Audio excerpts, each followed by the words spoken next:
যত দোষ দিদি করবে আর আমাকেই দোষ চাপাবে, আমি ছোট বলে এরকম করবে। হ্যাঁ এবার সেটা আজকে আমি শোবো, ঠিক আছে? তুই না, এটা আমি শোবো। আমি এটা আগে নিয়েছি, আমি শোবো। আমি শোবো না, এত তো বাড়ি যাচ্ছে, ওখান থেকে সব নিয়ে ছাড়। না, এটা না, আমার ফেভারিট বালিশ আমি নেব। তুই হওয়ার আগে থেকে এটা আমার। আমি শোবো। এই কি হয়েছে তোদের? এই তোদের কি হয়েছে রে? মাছটা ছাড়, পাগল নাকি তুই? এই তোদের দিকে কি বলেছি? পড়তে বসতে। তোরা না পড়তে বসে তোরা এমনি ঝামেলা শুরু করেছি দুইজনকে মোটামুটি একা রেখে যাওয়া যাবে না। এই পড়তে বস, এই তুই এটা পড়তে বস, আর তুই পড়তে বস, ঠিক আছে? দুজনে মিলে পড়তে বস। যার গলার আওয়াজ বেশি বেরাবে আস্তে আস্তে করে সুন্দর করে পড়, নিয়ে গিয়ে সব বাসন মাজাবো। আমাকে একাকে বলছো কেন? ওকে বলতে পারছো না? যে দুষ্টামি করবি সব বাসন মাজবি, গিয়ে আমি রান্না করতে যাচ্ছি, ঠিক আছে? একদম পড়বি চুপচাপ। আর একটা চিপসের প্যাকেট দিয়ে যাচ্ছি, যার পড়া হয়ে যাবে আগে সেইটা খাবি দুজনে ভাগ করে। আমি আগে দুজনেই খাবি ভাগ করে। আমি কিন্তু রান্না করতে যাচ্ছি, গলার আওয়াজ যেন না পাই, সুন্দর করে পড়। যাও যাও, আর ঝামেলা করবি না একদম।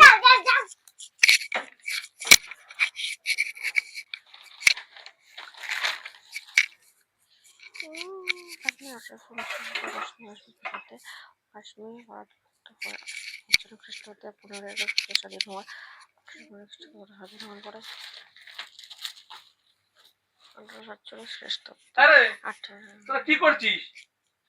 পড়ছি। পড়ছে তো আস্তে আস্তে। মা বলেছে বেশি কথা না। যে জোরে পড়বি তাকে এই বিরিয়ানিটা গিফট করবো আমি, ঠিক আছে? পর বিরিয়ানিটা দেখবি আমিই খাবো, ঠিক আছে? 1947 খ্রিস্টাব্দে 15 আগস্ট ভারতের স্বাধীন হওয়ার সময় জম্মু কাশ্মীর ভারতের অন্তর্ভুক্ত ছিল না। ফলে পাকিস্তানের পাকিস্তানের সেনাবাহিনী অন্তর্ভুক্ত হয়েছিল। ভারত কাশ্মীরকে যুদ্ধ করার জন্য আমন্ত্রণ জানিয়েছে। তোদের এত চিল্লান। আমি রান্না করতেছি, আমি রান্না ভুলে যাচ্ছি, তোদের চিল্লান। এই চো, কে বেশি চিল্লাইছো তোদের? সত্যি করে বল, কে চিল্লাইছো? বাসন মাজবি, ওই তুই আয়। আমি আর ও চিল্লে চোখে নিজে। তোর দিকে বাসন না মাজালে একদিন চল, তোর দিকে বাসন না মাজালে নয়। ধর লেতো, ধর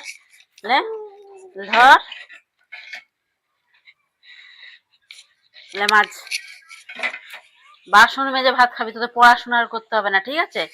যেরকম তোরা তেমনি সেই রকম। আচ্ছা বড়টাকে আনি দাঁড়া। যত দোষ দিদি করবে, আমি ছোট বলে আমার ঘাড়ে এসেই পড়বে।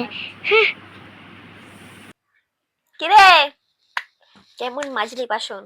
আমি চিল্লেছি, বনে মাথা। আমি দোষ করলে তুই ব্রোকারটা খাবি। আমি শিক্ষা পেয়েছি।